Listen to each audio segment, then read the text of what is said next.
ሰላም ቅዱሳን፣ ፓስተር ዶክተር ዮናስ ባዴ ነኝ። ከመርሲ ላይፍ ዩኒቨርሲቲ ፕሬዝዳንቱ ነኝ።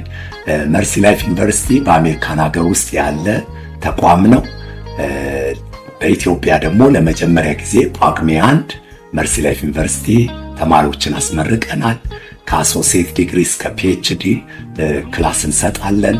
በተለያየ ዲፓርትመንት በፓስተራል፣ ክርስቲያን ካውንስልን፣ ሊደርሺፕ፣ ቻፕልን፣ ቢብሊካል ስታዲ፣ ሚሽነሪ ይህን የመሳሰሉትን ክላስ እንሰጣለን። ለበለጠ መረጃ ዌብሳይታችን ውስጥ ገብታችሁ ማየት ትችላላችሁ። መርሲ ላይፍ ዩኒቨርሲቲ በዓለም ዙሪያ የሚያስተምር ሲሆን ኢንተርናሽናል ትምህርት ቤት ነው። በማስተርስ እና ፒኤችዲ ሌቨል አስተማሪዎቹ ከአሜሪካ ናቸው። ተማሪዎቹም ከተለያየ አህጉራት ውስጥ ነው የሚማሩት። በእግዚአብሔር ሐሳብ የተጸነሰ ትምህርት ቤት ነው። መመሪያ ቃላችን ዕንባቆም 2:14 ላይ እንደሚለው በመጨረሻ ዘመን ውሃ ባህርን እንደሚሞላ ምድር በእግዚአብሔር ዕውቀት ትሞላለች። ኤኒታይም ከዚህ ቀን ጀምሮ መመዝገብ ትችላላችሁ። ክላሳችን የሚጀምረው ጥቅምት 1 ነው። በዚህ በታች በምታዩት ስልክ ደውሉ። ጌታ ኢየሱስ ይባርካችሁ።